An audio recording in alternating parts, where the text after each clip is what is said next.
Les éditions Télème présentent un enregistrement intégral de Les Heures insouciantes de Carole Declercq, lu par Mathilde Éloi. C'était de très grands vents sur la terre des hommes, de très grands vents à l'œuvre parmi nous. St. John Pierce, Alexis Léger. Première partie. 1. Le 21 juin 1938. Madame Kermadec, il vaudrait mieux que vous attendiez à l'intérieur. L'employé de la maison Lanvin leva un regard soucieux en direction du ciel.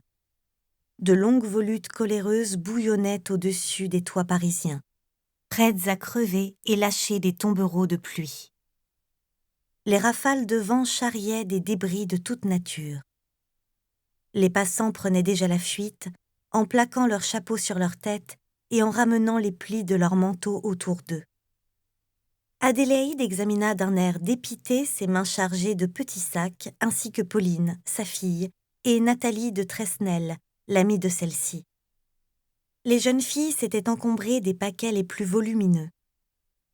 Dernier coup d'œil hésitant vers la rue du Faubourg Saint-Honoré, par-delà la vitrine drapée d'épais rideaux. Mon chauffeur n'est pas loin. Il s'est garé à la jonction avec la rue Royale. Nous avons le temps de le rejoindre avant que l'orage n'éclate, décida-t-elle. Les trois femmes sortirent, manquant de se faire bousculer par un jeune livreur qui s'engouffra dans la boutique Lanvin, la bouche grande ouverte.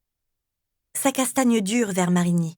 Les rouges sont tombés sur des macaronis remontés comme des coucous. La flicaille charge. L'employé qui avait tenté de retenir Adélaïde Kermadec et les deux jeunes filles s'empressa de barricader la porte derrière le garçon. Qu'elle se débrouille. Il n'y avait pas que de l'orage dans l'air.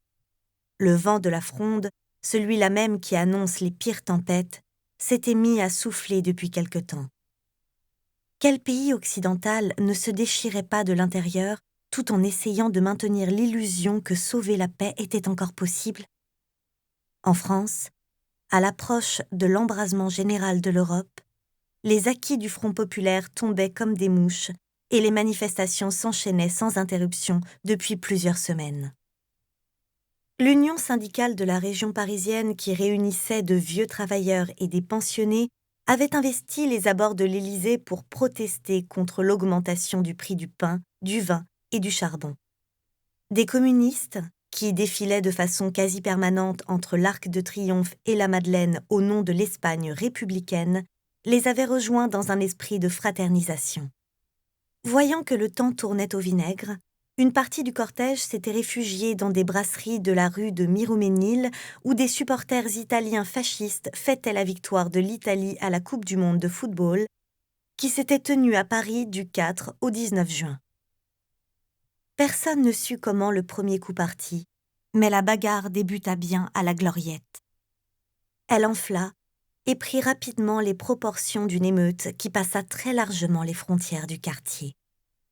On se mit à se battre au poing comme sur un ring entre la venue de Matignon et le carré Marigny. Les diplomates des ambassades d'Angleterre et des États-Unis, accourus, se penchaient au balcon, l'œil intéressé, en poussant des cris d'encouragement et en donnant des conseils de tactique. Comme les fascistes étaient bardés de couteaux, les communistes eurent vite fait de casser des bouteilles pour se défendre. En l'espace de 10 minutes, on dénombra 20 blessés graves. Les forces de l'ordre, qui campaient aux abords du ministère de l'Intérieur, jugèrent qu'il était temps d'intervenir. On écrasa sa cigarette, on sortit l'artillerie lourde.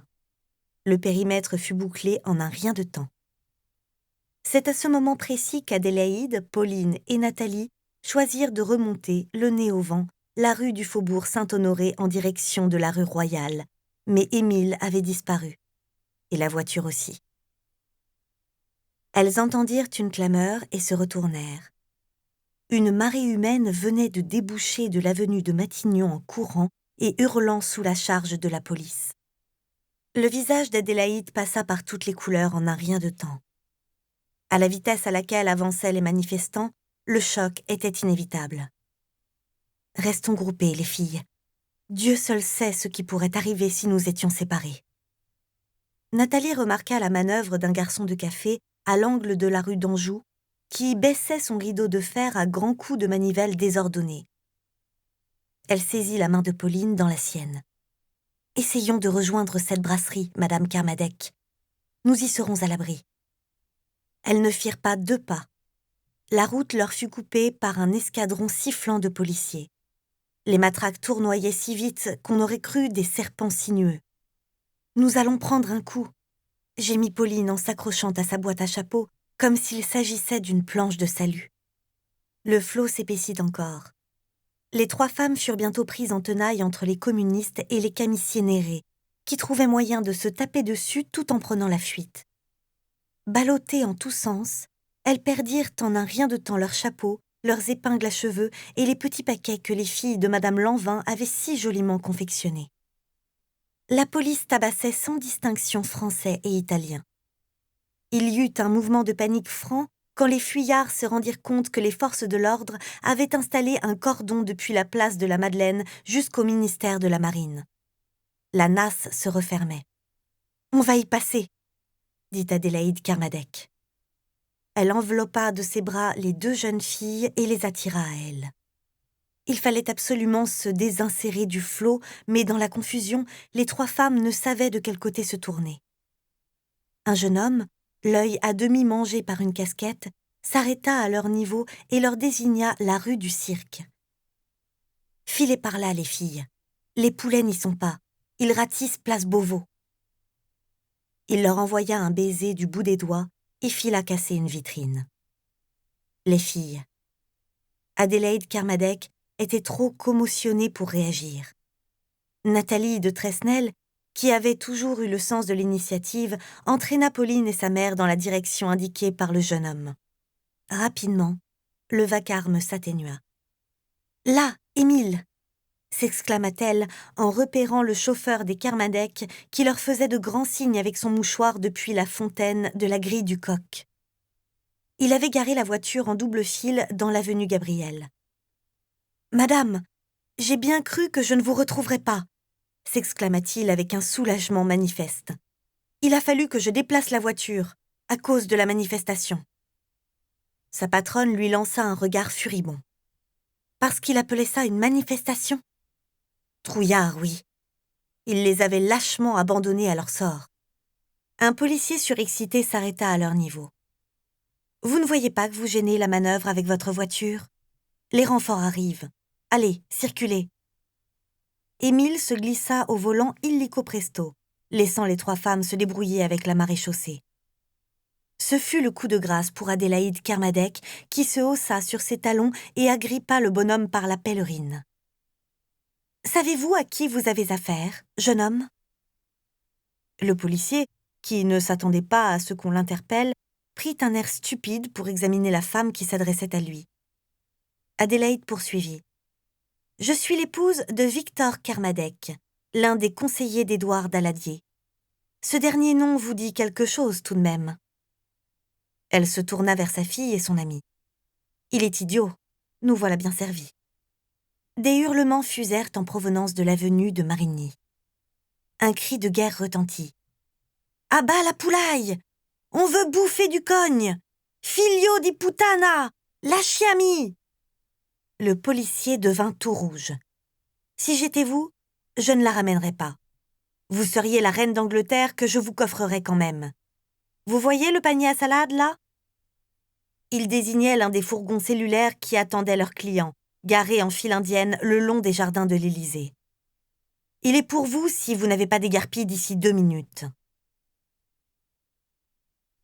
Quand Adélaïde Kermadec fut chez elle, au 46 avenue de Breteuil, elle se réfugia dans sa chambre, encore sous le coup d'avoir frôlé l'internement dans une cellule du commissariat du 1er arrondissement. Elle donna l'ordre de ne pas la déranger après avoir commandé une aspirine et une poche de glace auprès de Berthe. « Si j'étais toi, je ne traînerais pas », souffla Pauline à la bonne. « On a failli finir au poste. Heureusement, il y avait un policier qui savait qui est papa. » Berthe, médusée, observait la jeune fille. Le col de son chemisier bâillait et il manquait 3 boutons. Ses joues étaient encore marbrées sous le coup de l'émotion. « Monsieur a téléphoné il y a un quart d'heure, chuchota-t-elle. Il était inquiet. Il voulait savoir si vous étiez bien rentré. Il paraît que ça a fait du vilain près du palais de l'Élysée. Il y a beaucoup de blessés. » Pauline hocha la tête gravement. Elle se souvenait distinctement de l'éclair luisant des couteaux italiens, des hurlements, de la charge furieuse des forces de l'ordre. « Rappelle-le et dis-lui que nous sommes entières. » Elle prit la direction de sa chambre. Nathalie, dépeignée, les bas déchirés, était hilare. « Ah, qu'est-ce qu'on s'amuse chez les Kermadec, j'ai bien fait de venir. » Pauline lui jeta un regard noir et s'effondra sur sa chaise de bureau tandis que son amie s'affalait sur le lit, les bras en croix. « Papa nous avait bien dit de ne pas chercher à sortir aujourd'hui, mais maman n'écoute jamais. » Nathalie de Tresnel gloussa. Comment pouvait-on savoir à l'avance qu'il y aurait des fascistes pour déclencher la bagarre avec les rouges? Les imprévus, elle les flairait d'habitude. C'était constitutif. Dans sa famille, il ne se passait pas une journée sans qu'une nouvelle tuile leur tombe sur la tête. Bah, on n'est pas morte. Si on veut, on ne met plus le nez dehors. Il y a des manifestations et des grèves tous les jours. Elle farfouilla avec énergie dans son sac à la recherche de son paquet de Lucky Strike. Pauline se releva sans répondre et alla à la fenêtre. Nouveau grondement de tonnerre. Une ondée, drue comme un rideau, éventra le ciel et s'abattit. Un éclair zébra le ciel dans la perspective de l'esplanade des Invalides et du pont Alexandre III. C'était un spectacle presque apocalyptique. Les gens, affolés, couraient ou se dissimulaient sous les platanes de l'avenue de Breteuil que le vent secouait en tous sens. Certains se précipitèrent en direction du métro, au carrefour avec le boulevard Pasteur. On aurait dit de petites fourmis dérangées par un insecte prédateur plus gros ou une chaussure humaine. Mais qu'est-ce que c'est que ce temps pourri? La fin du monde? Dire qu'à la même période l'année dernière, nous étions en train de préparer nos valises pour aller à Saint-Brieuc. Non, nous y étions déjà, toi et moi. Pauline Kermadec et Nathalie de Tresnel s'étaient rencontrées à l'âge de 12 ans dans une institution de jeunes filles du 16e arrondissement tenue par des religieuses. Elles étaient aussi différentes l'une de l'autre qu'il était possible de l'être. Pauline avait été une élève réservée et studieuse. Nathalie avait fait tourner les sœurs en bourrique. Étonnamment, c'était ce contraste qui avait déterminé la solidité de leur amitié. Elles étaient devenues inséparables au point de passer leurs étés ensemble depuis 7 ans en séjournant chez l'une et l'autre à tour de rôle. Pauline préférait sa Bretagne à la Normandie des Tresnel. Question de tempérament. Elle adorait le spectacle de la mer démontée, l'odeur crue de la vase, l'âpreté des rochers coupant sous ses pieds. Les Kermadec, installés à Paris depuis 2 générations, avaient gardé leur longère de famille en granit dans un petit village non loin de Saint-Brieuc. Ils y envoyaient leur fille, son amie Héberte, dès juin pour quelques semaines. D'un été à l'autre, Pauline y retrouvait dans les tiroirs des commodes les coquillages qu'elle avait ramassés l'année précédente, des chemisiers chiffonnés devenus trop petits qui lui donnaient l'illusion d'avoir pris de la poitrine, des vieilles barrettes. Ce terreau entretenait sa nostalgie constitutive. Le simple fait de le retrouver faisait surgir des émotions qu'elle s'empressait de coucher sur son journal intime. Sa main remontait à toute allure le fil des pages et le cours du temps. Que se disait-elle 1 an plus tôt, 2 ans plus tôt? Mon Dieu, comme j'étais bête alors, une vraie gamine. À Beaulieu, près de Caen, chez les Tresnel, l'atmosphère était moins confidentielle, donc moins propice à l'introspection. Les parents de Nathalie y séjournaient en même temps qu'elle. Il y avait aussi Pompon, l'homme à tout faire, sa femme, Augustine, bavarde comme une pie, envahissante. Elle comptait pour 2. Tout un tas de bonshommes empruntés au village grouillaient dans la cour des Potrominets, car la propriété nécessitait des travaux réguliers. Pierre, le père de Nathalie, était le grand ordonnateur de ces chantiers qu'il organisait par tranches. Puis, il y avait Louis. « Et ton frère? Comment compte-t-il passer ses vacances ?» fit Pauline négligemment à l'adresse de Nathalie. Celle-ci s'était assise en tailleur sur le lit après avoir retiré ses chaussures, sa veste et son petit béret qui avait, par miracle, survécu au remous de l'émeute. Elle farfouillait dans la pile de livres et de journaux qui envahissait la table de chevet de Pauline. « Pff, même pas un petit magazine à se mettre sous la dent, marmonna-t-elle. Tu ne peux pas lire Marie-Claire ou Confidence comme tout le monde ?» Elle entendit Pauline soupirer distinctement, puis répéter du bout des lèvres. « Je te demande ce que va faire Louis pour les vacances. » Nathalie n'était pas dupe de son détachement apparent. Son béguin récent pour son frère ne lui plaisait pas.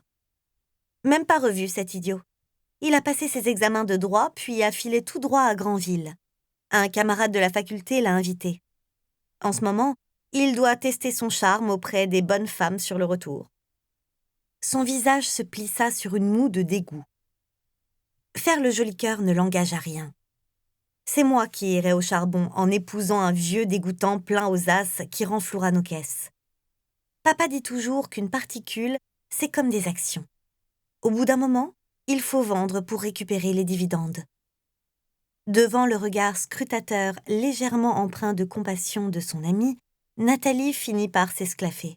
« Ne t'en fais pas pour moi, ma Pauline, et ne tire pas cette tête d'enterrement. Je le choisirais bien mûr, le vieux dégoûtant, pour en être débarrassé rapidement. » Malgré les problèmes d'argent récurrents de sa famille, le comportement souvent inconséquent de ses parents ou de son frère, Nathalie disposait toujours d'une bonne réserve d'optimisme. On se demandait où elle l'arrangeait. « C'est très snell, tout ça », répétait-elle en se tapant les flancs bruyamment. Elle avait un regard franc, utilisait des mots crus pour compenser sa petite taille qu'elle considérait comme une infirmité. Et surtout, elle avait des solutions à tout. Facile, il n'y avait jamais de problème avec elle. Et si j'ai un conseil à te donner, lâche-la faire avec lui. Mon frère n'est pas un garçon pour toi, c'est un grossier personnage. Tu es trop bien pour lui. Pauline rosit légèrement puis agita les mains tandis que Nathalie cherchait à allumer une cigarette. « Non, pas dans la chambre, ça va sentir mauvais. »« Ah là là, qu'est-ce que tu es rabat-joie quand tu t'y mets. Réjouis-toi pour une fois. Tu vas aller à Berlin. Il va enfin se passer quelque chose d'intéressant pour toi cet été. » Quelques jours plus tôt, le père de Pauline, Victor Kermadec, l'un des conseillers aux affaires allemandes du Quai d'Orsay, était revenu avec un ordre de mission qui avait définitivement contrarié les projets de vacances de Pauline et de Nathalie. Il était question de séjourner plusieurs semaines à Berlin. Départ au 1er juillet, dernier délai. Retour, inédit. Modulable selon les caprices qui semblaient régir depuis quelque temps la politique extérieure du Reich. Victor voyagerait sous statut diplomatique. Il lui faudrait rencontrer un tas d'attachés d'ambassade, prendre la température ambiante et fréquenter les réceptions en y exhibant, dans un esprit d'attendrissement, son épouse, à demi allemande, Adélaïde, ainsi que leur fille. C'était la version officielle. La version officieuse, il ne fallait pas être grand clerc pour la deviner quand on lisait la presse assidûment comme c'était le cas de Pauline. Hitler embourbait l'Europe entière dans son affaire des Sudètes et mettait la France dans une position intenable puisqu'elle avait signé des accords militaires avec la Tchécoslovaquie. Après une détente presque miraculeuse entre l'Allemagne et les pays voisins durant les 2 dernières années, l'ambiance tournait de nouveau au vinaigre. Il fallait sortir de l'impasse par tous les moyens, et, si possible, d'une autre manière qu'en mars, quand l'Autriche avait été annexée dans la quasi-indifférence générale. La diplomatie de couloir pouvait commencer. « Vous logerez où ?» demanda Nathalie en plongeant le nez dans le carnet mondain du Figaro à la recherche d'un nom connu. « Chez les Boches, je veux dire. » Boche. Sans l'utiliser elle-même, Pauline excusait ceux pour qui le mot était devenu familier, surtout quand elle prenait un album de photos de famille entre les mains. Les pages étaient couvertes des fantômes des oncles et cousins qui avaient trouvé la mort durant la Grande Guerre. Par un hasard heureux, son père, jeune diplomate affecté dans les bureaux, avait reçu son ordre de mobilisation sur le tard. Ce délai lui avait permis d'être épargnée. Elle rejoignit Nathalie sur le lit et fit grincer les ressorts par habitude. À l'Adelon, c'est un grand hôtel, l'équivalent du Ritz ou du Meurice. Papa dit que c'est l'endroit où descendent en général les diplomates parce que les nazis s'y rendent rarement. On peut y discuter tranquillement. Vois le bon côté des choses. Tu vas pouvoir exercer ton allemand. Pauline eut une moue dubitative. Elle le pratiquait mollement et avec détestation. La grammaire passe encore, mais le vocabulaire ne rentrait pas. Nathalie appuya sa tête sur l'épaule de Pauline. Elle soupira avec un gros bruit de gorge, comme si elle venait de prendre conscience de l'imminence du départ de son amie. « C'est la première fois qu'on va être séparés, toi et moi, pendant l'été. Depuis 7 ans. Mais quel abruti, ce Hitler! Il emmerde tout le monde. Même nous, à notre petit niveau. C'est dire si c'est une calamité. » Pauline adopta un air malicieux et la bouscula d'un coup d'épaule. « Tu as ton capitaine du génie. Écris-lui. Il te l'a demandé. Ça t'occupera la cervelle. » Tu parles, pas capitaine, lieutenant pour commencer. Et pas génie, mais infanterie. On s'est à peine parlé chez Didine. De toute façon, il n'est pas pour plaire à papa. Il est fauché comme les blés. Oui, mais il est charmant, insista Pauline. 3 fois en 6 jours, c'est beaucoup. J'ai bien cru qu'il allait prendre un abonnement au thé de Madame Rosenberg. Et toi aussi. Tu dis que vous vous êtes à peine parlé? Tu plaisantes? Il ne s'est adressé qu'à toi, ou presque. Nathalie haussa les épaules. Beau et con, l'avait taquiné son frère qui connaissait vaguement Charles de Savigny. Mais Louis était parti pris. Il détestait l'uniforme. « Tu vas le revoir ?» demanda encore Pauline. « En rêve seulement. Son régiment est cantonné à Limoges. Sa prochaine permission, c'est dans Belle-Lurette. Il lui avait laissé une adresse. Écrivez-moi. » Mais Nathalie n'avait pas osé le faire. Ce garçon se trompait de cible. La jeune Tresnel était ingouvernable, mal élevée et sans le sou. Il devait savoir ça. Si ce n'était pas le cas, certains allaient se faire un plaisir de lui dire. Et je te rappelle que dans 15 jours, maman et moi devons filer à Beaulieu jusqu'à l'automne. L'ennui complet. Pour peu qu'il pleuve, je voudrais pouvoir aller chez les Boches avec toi. Qu'est-ce qu'on se marrerait à deux? Pauline, compatissante, ouvrit les bras. Nathalie s'y nicha, la mine renfrognée. Tu m'écriras au moins. Je te raconterai tout, promis. Cela, elle pouvait le promettre. Quant à se marrer dans un pays dirigé par des chemises brunes, elle en était moins sûre. 2. Berlin, le 1er juillet 1938. Victor Kermadec et sa fille étaient tombés d'accord sans se concerter. Il fallait faire profil bas et passer à Adélaïde tous ses caprices.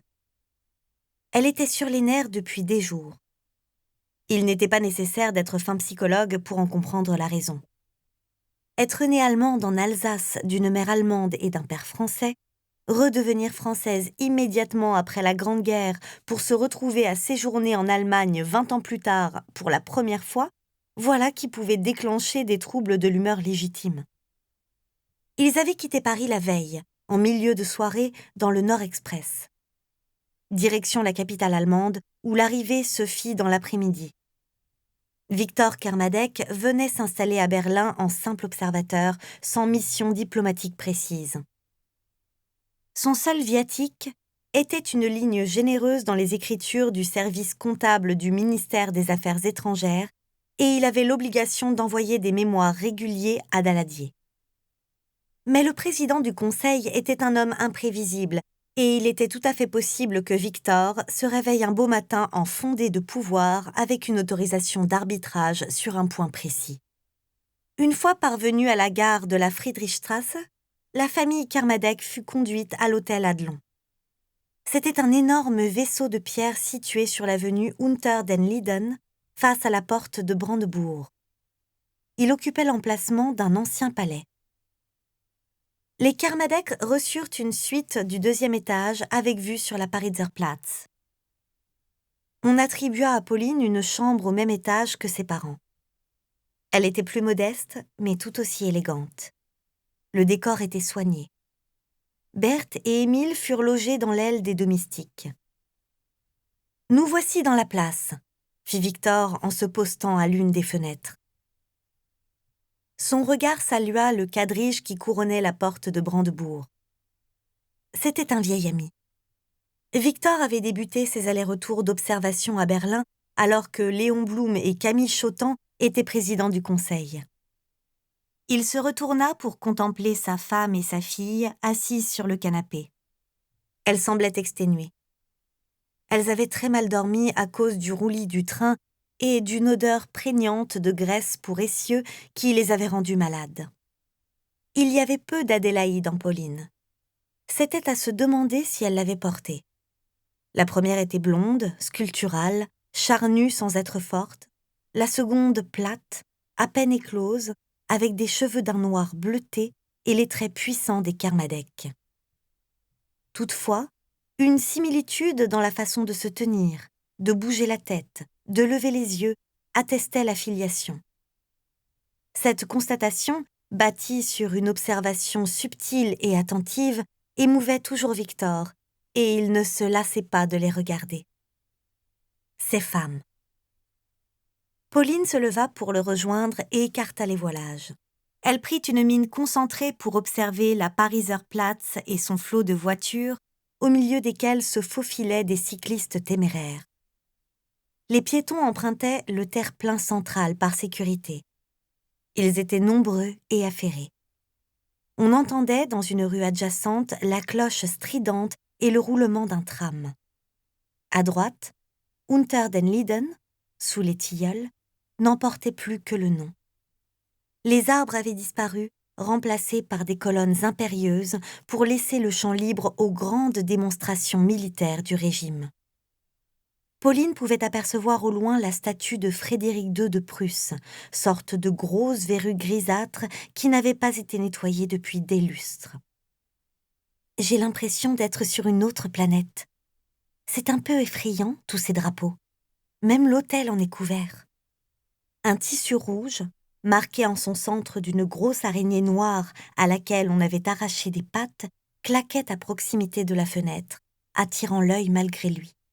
« Et vous, maman, qu'en pensez-vous » Adélaïde regarda sa fille avec perplexité. Elle ne se sentait rien de commun avec l'Allemagne, si ce n'était le sang allemand hérité de sa mère et le fait qu'elle pratiquait la langue avec fluidité. Pour le reste, elle se sentait aussi française que si elle avait vu le jour à Bordeaux ou Brest au lieu de Strasbourg en 1896. « Je n'en pense rien du tout, » répondit-elle sur un ton volontairement léger. « Une épouse de diplomate fait de la diplomatie, pas de la politique. » Elle leva un doigt de magistère. « Ce n'est pas pareil. » Victor échangea un sourire complice avec sa fille. Dans la mesure où Adélaïde manquait par nature de tact, le résultat était souvent déroutant. Il s'éclipsa après avoir embrassé sa femme sur le front. Il était muni de lettres scellées à remettre d'urgence à l'ambassadeur de France. Berthe sortit au même moment de la chambre. « J'ai rangé vos affaires, madame. 3 robes auront besoin d'un bon coup de fer. »« Merci, Berthe. Arrange-toi pour que nous dînions dans nos chambres. Je suis morte de fatigue. » Elle se tourna vers sa fille, tandis que la petite bonne adoptait une mine perplexe quant à la manière de s'arranger en allemand avec le service d'étage. « Qu'est-ce que tu as pensé de la nourriture à bord de ce train ? Pas terrible, non ? Je ne la digère pas. » Elle se massa l'estomac en grimaçant. « Berthe, tu as pensé à prendre l'alcool de menthe ? Tu veilleras aussi à ce que Pauline ne se couche pas trop tard. Demain, il y aura une soirée en notre honneur à l'ambassade de France. Je ne veux pas qu'elle ressemble à un épouvantail. » Pauline remercia mentalement sa mère pour le compliment et prit le parti de ne pas se vexer. Elle déposa un léger baiser sur sa tempe en lui souhaitant une bonne nuit. Dans sa chambre, la bonne, avec son efficacité habituelle, avait déjà ouvert les draps pour la nuit, avec le pli à angle droit si caractéristique de sa façon de faire. Elle avait étalé une chemise de nuit sur le lit et préparé le chevet avec le livre commencé par la jeune fille dans le train, Le fruit de solitude, de Germaine Beaumont. Pauline lisait beaucoup de romans. psychologiques, comme ceux de Madame Beaumont, ou carrément fleurs bleues, comme ceux de Delhy. Elle les empruntait à la bibliothèque Sainte-Geneviève en échangeant une mine gourmande avec l'un des employés qui avait les mêmes goûts de lecture qu'elle. Elle raflait également, pour la lire dans sa chambre, la presse que son père rapportait à la maison.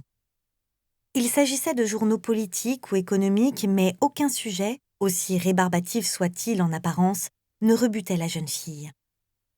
Alterner la lecture d'une histoire sirupeuse avec celle d'un article de fond sur la diplomatie de la France en Italie ou en Allemagne n'avait rien de paradoxal dans son esprit. Au contraire, c'est le signe d'une bonne santé intellectuelle, avait pour habitude de lui dire son père qui ne cachait pas d'être amateur de romans policiers. Pauline se fit couler un bain et s'examina d'un œil critique tout en se déshabillant devant le grand miroir qui tapissait la moitié d'une cloison. Elle le faisait de plus en plus souvent depuis qu'elle s'intéressait à Louis de Tresnel. « Encore 2 centimètres et je le dépasserai », se désola-t-elle. Elle était grande, 1,70 m. C'était beaucoup pour une femme. Et maigre aussi. Son ventre était creux, ses reins serrés dans leur pagne de chair dense étaient étroits. Ses seins rebiquaient curieusement par manque de volume. Elle les soupesa. Ils lui parurent légers, inconsistants. Une rumeur faite de moteurs et de sabots de cheval monta de la rue. Elle distingua des voix. Une autre langue. L'allemand d'Allemagne n'avait rien à voir avec l'allemand de sœur Germaine qui donnait l'impression qu'elle avait avalé une boîte de clous avant de parler. Quant à l'allemand de Berlin, il était encore plus bizarre avec ses che bizarrement prononcés que qui crépitaient dans l'oreille et hérissaient les chines. Elle se dépêcha de nouer ses cheveux en chignon et se glissa dans l'eau parfumée en fermant les yeux de satisfaction. Ses pensées allèrent de nouveau à Louis. Un tel prétendant ne serait jamais du goût de sa mère. Les hommes de cette famille passaient leur temps à enchaîner les revers de fortune. Le jeune homme faisait de vagues études de droit, histoire de s'occuper, mais être sérieux ne faisait pas partie de ses projets immédiats. Comment l'affaire avait-elle commencé avec lui ? Sans doute par des cheveux tirés et des croche-pattes en même temps que ceux qu'il distribuait à sa sœur. Elle l'avait longtemps considéré comme son frère. Mais à quel moment pouvait-on juger qu'une bourrade affectueuse devenait une accolade au potentiel érotique ou sentimental ? Pauline levait désormais un œil intimidé sur lui. Elle s'en mêlait les pinceaux pour répondre quand il lui parlait parce qu'elle se sentait enveloppée d'un regard différent. Le Louis taquin avait laissé place à un Louis plus méditatif, plus respectueux aussi. C'était une sacrée nouveauté. Oui, quelque chose avait changé entre eux, et c'était récent. Elle s'était attiré les soupçons de Nathalie qui avait pincé les lèvres sous le coup de la contrariété. « Tu crois que je suis aveugle ? Fais attention à toi. Louis est un cavaleur. Il connaît mieux la vie que 2 petites dindes comme nous et c'est un homme. Qu'est-ce qui te fait penser que je lui plais à ce point ? Tu permets ? Je connais mon frère. Il a dû enlever ses œillères et il s'est rendu compte qu'il avait sous la main du plus classe que toutes les greluches qu'il a l'habitude de fréquenter. En revanche, pour peu qu'il ait un verre dans le nez, il ne fera pas trop la différence et il aura vite fait de t'entraîner dans sa turne. Ni vu ni connu que je t'embrouille. Du Tresnel, quoi. » Tout était du Tresnel chez les Tresnel. C'était un vocable bien pratique qui regroupait à la fois les coups tordus et les mauvaises raisons pour les justifier. Pauline, paniquée, avait retenu à temps son amie d'aller demander des comptes à son frère. « Tu te fais des idées, il ne se passe rien. » Mais elle espérait que non au fond d'elle-même. C'était bien agréable d'être l'objet des attentions de Louis. Elle était curieuse de voir à quoi elle ressemblerait quand il se reverrait cet automne à Paris. La jeune fille sursauta dans sa mousse. Un haut-parleur, quelque part à l'extérieur, s'était mis à grésiller après avoir produit un haut puis un bas douloureux pour les tympans. Le son traversa les murs épais en une longue suite de mots incompréhensibles et vaguement menaçants, sur fond de grosses caisses. Elle se sentit soudain pleine d'appréhension. À se pencher sur ses petites affaires de cœur, elle en avait oublié où elle se trouvait. Elle n'était plus à Paris, dans sa belle chambre de l'avenue de Breteuil, au milieu de ses objets familiers. Non, elle était dans un endroit inconnu, un pays étranger. Ce pays dont le nom courait sur toutes les lèvres, suscitant l'effroi, le dégoût, la fascination. « Je suis à Berlin », murmura-t-elle pour elle-même, presque incrédule. L'image qui se forma dans sa tête était celle de cette énorme araignée estropiée dont les nazis s'étaient fait un symbole. Partagée entre l'excitation de la nouveauté et la crainte, elle se pinça le nez et s'immergea sous l'eau pour échapper à sa vision. 3. Berthe avait toujours fait preuve d'une indulgence coupable à l'égard de Pauline. Entrée au service des Kermadec alors que leur fille n'avait que 5 ans, elle avait, en plus de la fonction de bonne à tout faire, assuré une partie de son éducation. En pénétrant un peu plus tôt dans sa chambre, elle avait jeté un coup d'œil aiguisé au roman de Germaine Beaumont qui gisait, largement entamé, sur un oreiller. Elle quantifiait les heures de sommeil de Pauline au nombre de pages qu'elle avait lues et ajustait le moment de son réveil en proportion. Elle avait différé son lever pour la laisser récupérer du voyage de la veille, mais il n'était plus temps de l'embiner. Cette fois, elle entra résolument et ouvrit les rideaux. Le soleil inonda la pièce à flots. « Il faut se lever, mademoiselle Pauline. Vos parents sont déjà au petit déjeuner, et madame faisait une drôle de tête de ne pas vous y voir. » Une fois levée et habillée, l'esprit encore embrumé, la jeune fille s'égara dans les couloirs de l'hôtel. Heureusement, un garçon d'étage eut pitié d'elle et la prit en charge jusqu'à l'ascenseur. Elle se retrouva dans une élégante antichambre où patientaient d'autres clients de l'Adelon baignés de frais. Les messieurs étaient élégants et gominés. Ils sentaient la lavande à 15 pas. Les dames, poudrées et coiffées sans qu'un cheveu dépasse, la toisèrent avec curiosité tandis qu'elle étouffait un bâillement dans son poing. L'antichambre débouchait sur une salle à manger d'où montait un bruissement de conversations étouffées. L'arôme du café se répandait dans les pièces adjacentes.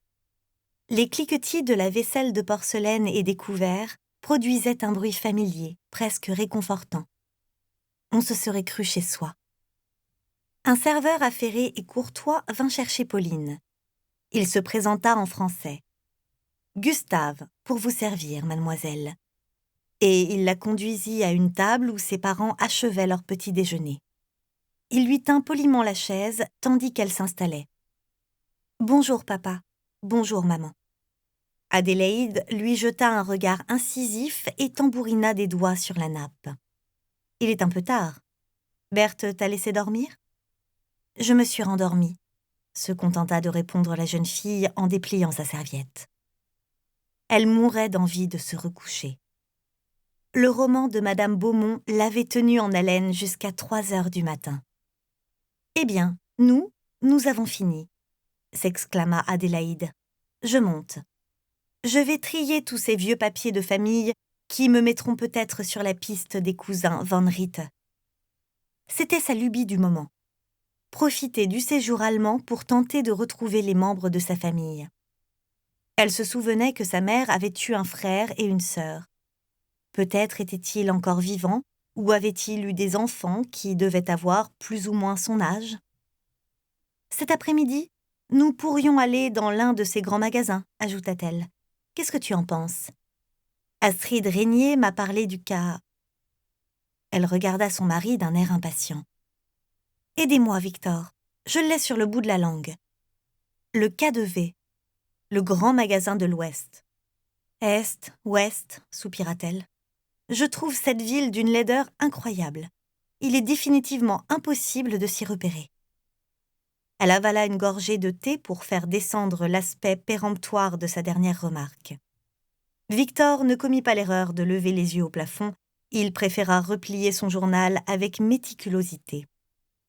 Pauline, de son côté, cherchait à s'orienter au milieu de l'avalanche de vaisselle. Elle soulevait de délicats couvercles de porcelaine. Le sucre, il était là. Le lait, ce petit pot. Le café, d'accord. Elle écoutait à peine sa mère, mais hochait la tête avec docilité. Un grand magasin, bien. Comme vous voudrez, maman. Il y a des choses à acheter ? Elle savait d'expérience que c'était ce qu'il fallait faire avec Adélaïde pour la satisfaire. Victor se clarifia la voix. « Je ne déjeunerai pas avec vous. Prenez Berthe pour votre sortie en ville et renseignez-vous à la conciergerie. On vous indiquera le trajet. Il serait peut-être plus prudent de commander un taxi. » Il s'éclipsa. Adélaïde choisit de le suivre pour punir sa fille d'avoir manqué aux convenances en se levant si tard. Pauline, intimidée, se retrouva seule devant sa tasse et un plantureux panier de viennoiseries. Gustave accourut pour lui proposer une omelette, du fromage, des fruits. De la charcuterie ? Des rognons sauce madère comme en Angleterre ? Elle refusa avec un haut-le-cœur. Après le petit déjeuner, comme elle savait sa mère occupée à son tri de papier, elle entreprit de fureter dans l'établissement pour avoir de quoi alimenter ses chroniques à l'intention de Nathalie. L'hôtel Adelon était truffé de salles de repos et de salons dédiés à des occupations bien définies. La lecture, la musique, la correspondance. Le bleu régnait en maître, un bleu très particulier, entre le céruléen et le lapis-lazuli. On le trouvait partout, sur tout, et sur tout le monde. Les cendriers, le tissu des fauteuils, les stylos, les petits grooms affairés qui filaient droit devant eux comme des bolides bien rodés. Pauline le jugeait reposant après la débauche de rouge et de noir dans laquelle elle avait été immergée à son arrivée. En passant à proximité du bar, elle remarqua un petit homme barbu, tristement accoudé devant ce qui ressemblait à un ballon de cognac. Un peu tôt pour un alcool fort. Frappée par son expression de mélancolie, elle marqua un arrêt pour l'observer. Il la remarqua et pivota sur son tabouret. « Vous vous joignez à moi, mademoiselle ?» C'était un Français, et il lui avait résolument parlé en français comme si cela allait de soi. Il était vêtu de façon débraillée. Son col de chemise bâillait, son pantalon tire-bouchonnait sur ses mollets. Le tout était si fripé qu'on pouvait croire qu'il avait dormi habillé. Il devait avoir une 50aine d'années. Ses cheveux étaient rares sur le sommet de son crâne et sa peau couperosée pelait au niveau des arêtes de son visage. « Asseyez-vous, puisque je vous en prie. N'ayez pas peur. » Il lui désigna un tabouret à côté du sien. La jeune fille se contenta de secouer la tête. « Je ne vais pas vous manger. Je me présente.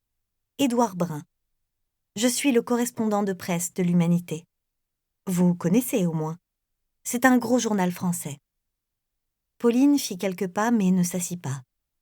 Elle connaissait ce journal, bien entendu. Son père en rapportait régulièrement des exemplaires à la maison. « Oui, je connais, » répondit-elle.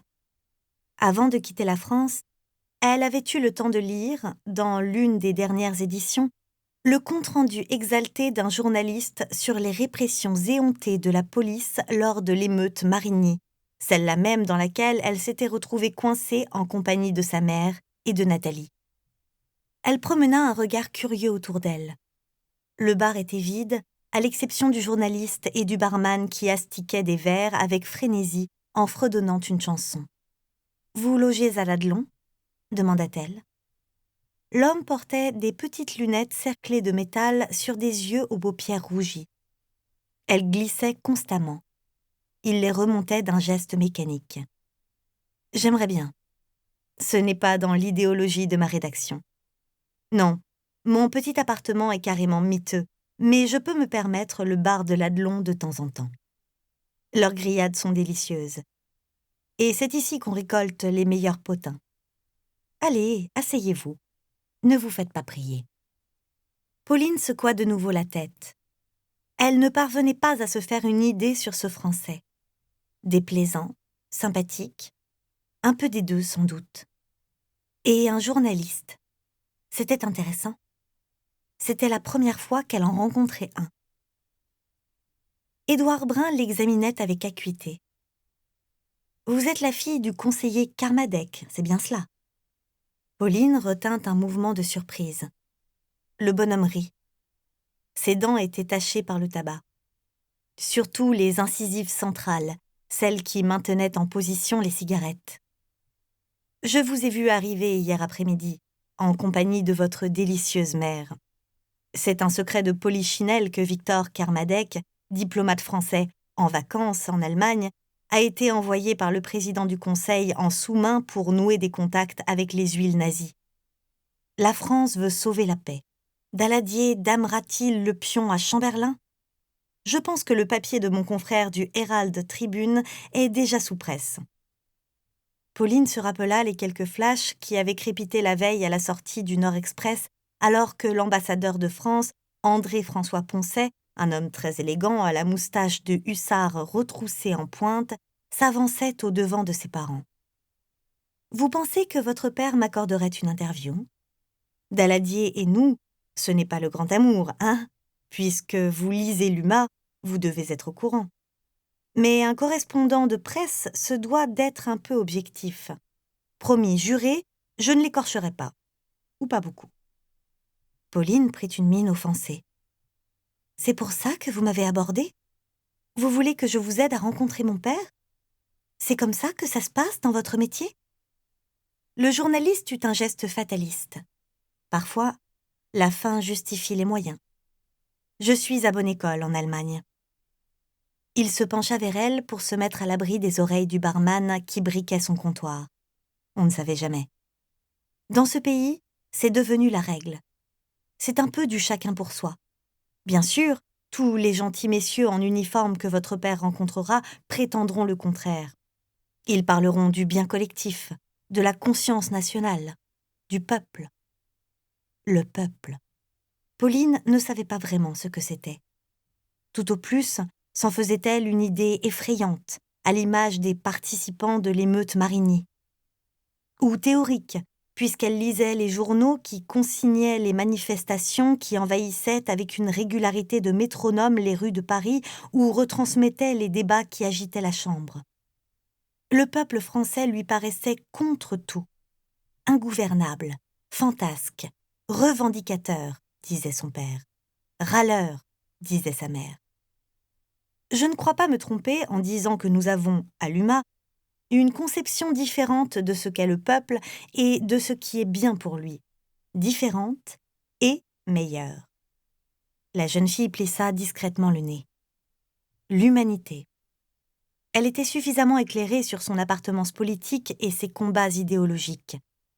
Le journal menait attaque sur attaque contre le gouvernement Daladier et Pauline, comme son père, jugeait l'obstruction systématique peu féconde quand il s'agissait de faire avancer un projet de loi. J'ai lu le compte-rendu de l'intervention de M. Perry à la Chambre des députés. Il y est allé un peu fort à propos de l'émeute Marigny. Il a reproché au gouvernement de M. Daladier son laxisme à l'égard des fascistes. C'est un raccourci un peu rapide. Et ce n'est pas honnête intellectuellement. Elle était contente d'avoir l'occasion de discuter de politique avec une personne qui ne soit pas son père. Édouard Brun lui jeta un regard surpris et séduit à la fois. « Pourquoi dites-vous cela ?» s'insurgea-t-il. « C'est un fait que les fascistes sont à l'origine d'incidents violents dans la capitale. Ce sont des incitateurs à la haine. Vous n'allez pas prétendre le contraire tout de même. J'étais présente lors de l'émeute Marigny, voyez-vous. Ce sont des supporters italiens qui ont mis le feu aux poudres. Monsieur Perry a fait un amalgame involontaire. » Le journaliste grogna. Si le cabinet Daladier ne montrait pas une complaisance coupable à l'égard du régime de Mussolini, nous n'en serions pas à nous colter avec des truands bardés de couteaux dans les rues de Paris. C'est un fait. Voyant que Pauline rougissait et ouvrait la bouche pour répliquer, il leva une main conciliatrice. « Allons, mademoiselle Kermadec, on ne peut pas reprocher aux représentants d'un groupe parlementaire à la Chambre des députés de vouloir faire son travail. C'est de bonne guerre, si je puis dire. » Pauline haussa les épaules.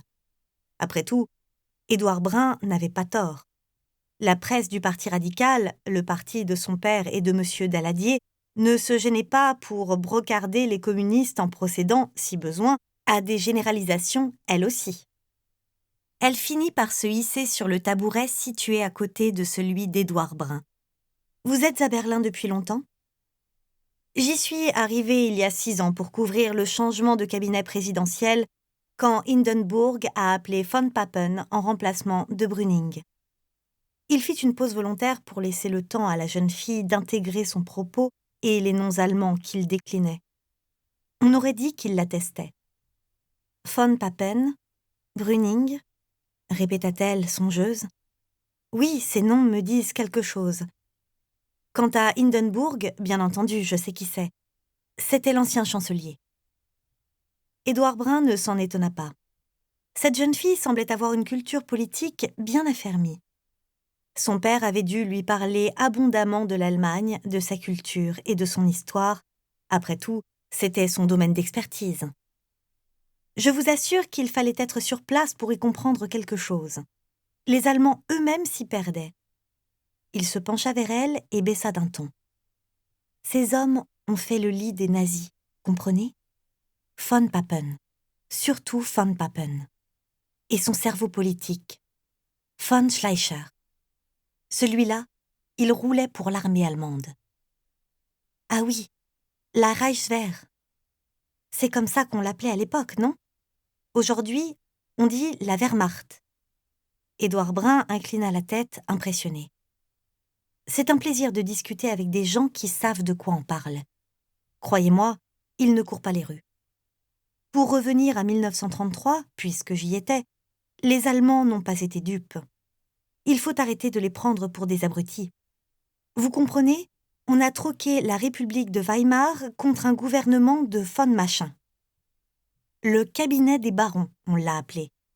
Il n'a pas duré. Et c'est comme ça que Hitler a été appelé au pouvoir. Pourvoir. Ce pourvoir semblait durer, se dit Pauline.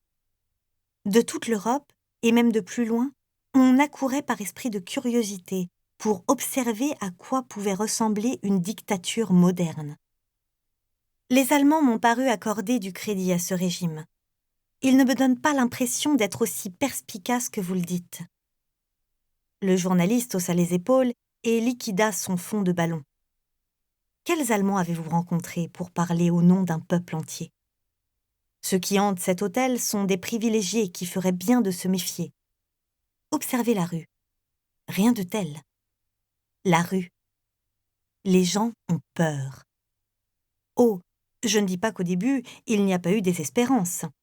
J'étais ici même, à l'Adelon, avec tous les correspondants étrangers, quand Hindenburg a appelé Hitler à la chancellerie.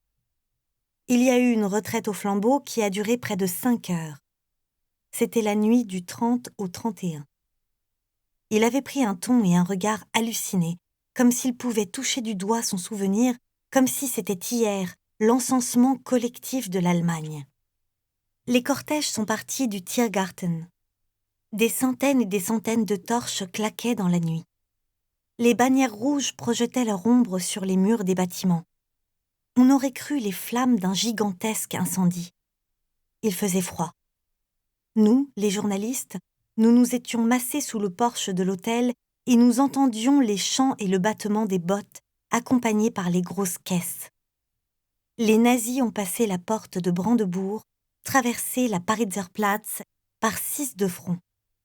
Direction la Wilhelmstrasse, pour passer devant la chancellerie. Le vieux Hindenburg les a regardés défiler, appuyés sur sa canne. Hitler était plus loin, avec ses ministres, bras tendus.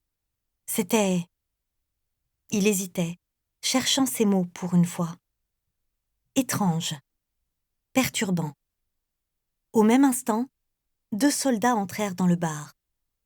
Leur uniforme était d'une couleur indéfinissable, la couleur de la glaise. Ils portaient un képi veiné de bleu. Ils se plantèrent au milieu des tables et tournèrent sur eux-mêmes. Leur regard était terrifiant. Ils scannaient la salle sans laisser au plus petit grain de poussière la moindre chance de passer à travers ses raies. Le barman parut se ratatiner derrière ses cloches réfrigérées et ses piles de tasses. Quand on parle du loup, des chemises brunes, souffla le journaliste pour Pauline qui suivait leur manège avec inquiétude. Elle ne s'était pas encore habituée à cet envahissement de la rue et des bâtiments par l'uniforme. Brun, noir, déjà un peu de vert de gris. Curieux assemblage de couleurs telluriennes auxquelles les Berlinois semblaient s'être faits. On n'en voit pas souvent par ici. L'Adelon, ce n'est pas leur tasse de thé. Ce doit être une petite visite de courtoisie. Édouard Brun se leva. Je vais faire profil bas. Ce sont des brutes. Même si vous n'avez rien à cacher, vous aurez toujours quelque chose à avouer avec ces individus-là. Suivez-moi, ne restez pas toute seule ici. Conseil d'amis. La jeune fille ne se fit pas prier et emboîta le pas de son compagnon. Il prit congé de façon cavalière dans le hall de l'hôtel. Tenez, voici ma carte. Pensez à ce que je vous ai demandé, pour votre père. Je reviendrai. Pauline lut. Édouard Brun, correspondant de presse au journal L'Humanité. Et la mention Pension Holtz, Lussowstrasse, griffonnée à la hâte. 4. André-François Poncet et Victor Kermadec se connaissaient de l'école normale supérieure, rue d'Ulm. Ils avaient fait leurs études secondaires dans des établissements parisiens prestigieux, se croisant sans forcément se lier, mais leur intérêt pour la littérature allemande les avait amenés à préparer l'agrégation ensemble. André avait ensuite transité par le journalisme, son environnement propice au renseignement et ses accointances avec les ambassades. Puis il était entré en politique et avait occupé des fonctions ministérielles. Victor avait dès le départ choisi la stratégie de couloir et le milieu de la diplomatie. Le sort les avait également rapprochés dans leur apparence physique. Ils étaient tous deux de beaux hommes élégants, avec un front haut et large d'intellectuels, une moustache bichonnée et des traits virils. Le jour du deuxième entretien de Victor avec François Poncet, Paul Stellin, l'un des attachés militaires de l'ambassade de France à Berlin, était également présent. Paul était un jeune capitaine de l'armée de l'air, affecté au 2e bureau, le service de renseignement de l'état-major français. À ce titre, il avait noué des liens avec le ministre de la Luftwaffe, Hermann Göring. Étant alsacien d'origine, il maîtrisait parfaitement l'allemand, mais pas au point d'égaler, dans la pureté des tournures, François Poncet, qui se passait d'interprète lorsqu'il conversait avec Hitler en personne. André-François Poncet venait de s'asseoir après avoir offert un siège à Victor et à Paul Stellin. « Je sais, vous venez me faire des reproches, Victor. J'écris trop, c'est ça? Que voulez-vous? Je suis un littéraire contrarié. Mes ennemis préfèrent utiliser le terme de scribouillard. Mais cela ne m'a pas empêché de gagner mes plumes blanches d'ambassadeur. » Victor eut un demi-sourire. Il était de notoriété publique qu'il n'y avait pas assez de cartons au Quai d'Orsay pour contenir toutes les dépêches et toutes les notes qu'André transmettait par la valise diplomatique. « J'ai toujours plaisir à vous lire, mon cher André, » répondit-il avec tact. André-François Poncet avait pour habitude de dire qu'il était davantage un facteur qu'un diplomate. Paul sourit. « Vous lisez également mes notes, monsieur Kermadec ?» Les notes de Paul, et de tous les attachés militaires en général, passaient aussi par la valise diplomatique, mais étaient scellées. Pli fermé conformément à la circulaire 13061 du 24 août 1923.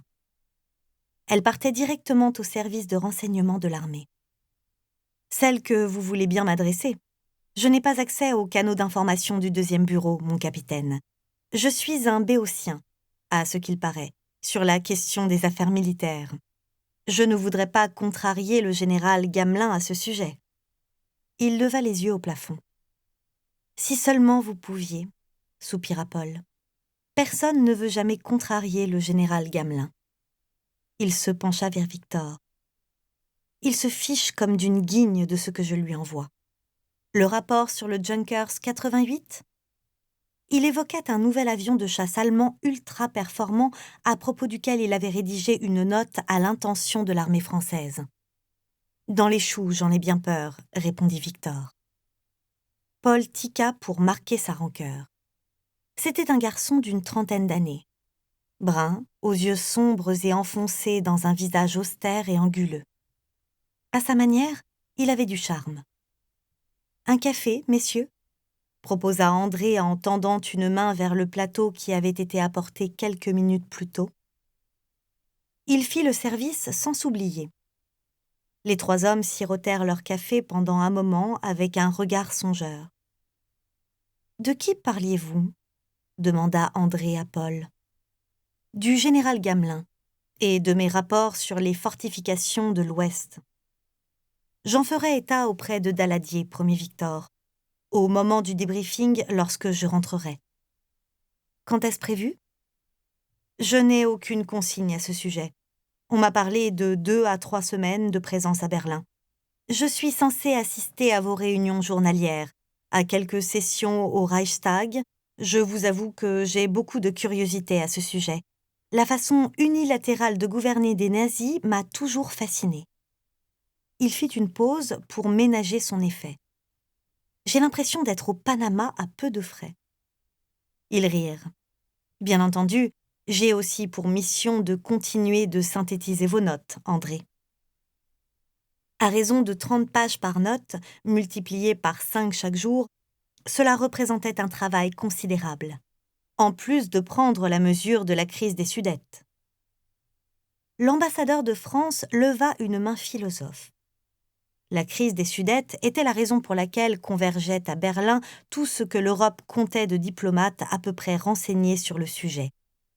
Par vocation, une crise était amenée à se dénouer d'une manière ou d'une autre, et les gouvernements européens tentaient d'accélérer le processus naturel. Il alla se planter devant la fenêtre de son bureau. Elle donnait sur la Pariserplatz et l'entrée de l'ambassade. Une file s'était formée devant le porche d'accès. Elle débordait sur une plate-bande couverte de fleurs. Quelques couples, beaucoup d'hommes seuls. Vous seriez étonné du nombre d'Allemands qui se présentent ici. Le flux s'est accéléré ces dernières semaines. Victor le rejoignit pour observer la file. Des opposants au régime ? Des communistes ? Des libéraux ? Des juifs ? Que veulent-ils ? Un visa ? Oui, quelques-uns, mais pas seulement. C'est plus subtil que cela. Il y a des gens qui ont peur et qui sont inquiets.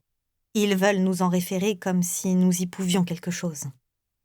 Surprenant, fit Victor en levant les sourcils. Ils veulent juste parler. Ils ont peur, mais ne fuient pas. Ne soyez pas surpris. Ils sont chez eux. L'Allemagne n'est pas un lavabo que l'on pourrait vider en 10 secondes en tirant sur la bonde. J'imaginais une adhésion plus franche au régime nazi. Les nazis ont négligé la complexité de la nature humaine. Ils préfèrent la trique à la psychologie. Dites-vous bien que nous sommes à Berlin. Les Berlinois ne sont pas n'importe quels Allemands. Il y a dans cette ville des bastions rouges où un nazi ne mettrait pas un orteil la nuit tombée, je vous l'assure. Il désigna du menton les personnes qui montraient leurs papiers d'identité aux fonctionnaires de service sous le porche de l'ambassade. Et puis, parmi nos visiteurs, nous devons compter avec les personnes intéressées. « Que voulez-vous dire » demanda Victor. André échangea un regard avec Paul. « Nous avons une enveloppe. 45 000 francs. Ce n'est pas une somme inconsidérée pour acheter quelques renseignements. L'argent file vite. Et qui faut-il rémunérer ? Eh bien, des Allemands, mais aussi des correspondants de presse bavards, quelques Français en goguette, des aventuriers, si vous préférez. Bien entendu, il faut trier, sélectionner. Je ne doute pas que, dans le lot, on laisse volontairement traîner des informations erronées. Y a-t-il des espions parmi eux ? Demanda Victor en levant un sourcil. Paul se désigna d'un geste de la main. Vous savez, moi-même, entre renseignement militaire et espionnage, je ne fais pas toujours la différence. C'est de bonne guerre, si je puis dire. André était retourné à son bureau pour prendre sa tasse de café. Il en but pensivement une gorgée, examina l'assiette de Lebkuchen sur le plateau comme s'il s'agissait de choses répugnantes. Il devait faire une indigestion de nourriture allemande. Il marmonna comme pour lui-même. L'ambassade de France est un nid d'espions ici, c'est bien connu. Les débuts de François Poncet à Berlin, à son arrivée en 1931, avaient été placés sous le signe de la méfiance. Victor l'observa avec une certaine intensité. « Vous auriez demandé une nouvelle affectation, André ? C'est ce qui se dit. » François Poncet sourit. Dans les corridors diplomatiques, les rumeurs couraient plus vite qu'ailleurs. Je suis fatigué de la marche de Badenwiller, des grosses caisses. Le Padois m'insupporte. Et ce serait l'Italie. André François Poncet retourna s'asseoir. Il paraissait plus enthousiaste soudain. Son visage s'était illuminé. Eh bien, oui. Voyez-vous, je me dis qu'en séparant l'Italie de l'Allemagne, nous pourrions affaiblir la deuxième. Je ne sais pas quelle est la nature exacte du lien qui unit Hitler au Duce, mais j'ai l'impression qu'il a de l'admiration pour lui et tient compte de ses avis. J'ai aussi la faiblesse de croire que Mussolini est moins inhumain et pourrait exercer une influence positive sur lui. Bien sûr, je peux me tromper. Il n'y avait plus d'ambassadeur français à Rome depuis 2 ans. Depuis, en fait, que Benito Mussolini, bafouant les traités de la Société des Nations, avait pris le titre d'empereur d'Éthiopie. François Poncet s'était proposé pour la fonction, estimant qu'il pouvait y faire un travail honorable. Le projet était dans les tuyaux pour le moment. Il n'y avait rien d'officiel. « L'Italie !» s'exclama Victor. « Vous ne craignez pas qu'on vous réserve le comté de Nice, la Savoie et la Corse sur le plateau ? Les Italiens sont aussi expansionnistes que les Allemands. »« Nous tenons aussi à notre intégrité nationale, » répondit François Poncet en riant. « Je saurais me défendre de ce côté-là. » Les 3 hommes rirent. « J'ai parfois l'impression d'assister à un mauvais concours, si vous voyez ce que je veux dire, » confia André avec un regard entendu. « Trêve de plaisanterie. J'aurai grand plaisir à présenter votre épouse et votre charmante fille au personnel de l'ambassade ce soir. Nous combinerons tout cela à un moment d'échange informel avec des industriels allemands qui ont des intérêts en France. Il y aura aussi quelques intellectuels francophiles, des éditeurs, des écrivains. Je facilite le travail, j'arrondis les angles. Est-ce un problème pour vous ? Jamais de la vie. Faites donc. Paul, vous y serez ? Oui. J'ai invité sur le conseil d'André et de mon supérieur hiérarchique quelques gradés de la Wehrmacht. Huilons les rouages où nous le pouvons. Nous espérons que vous avez apprécié cet aperçu. Pour continuer à écouter ce livre audio sur Google Play Livres, utilisez le lien dans la description de la vidéo.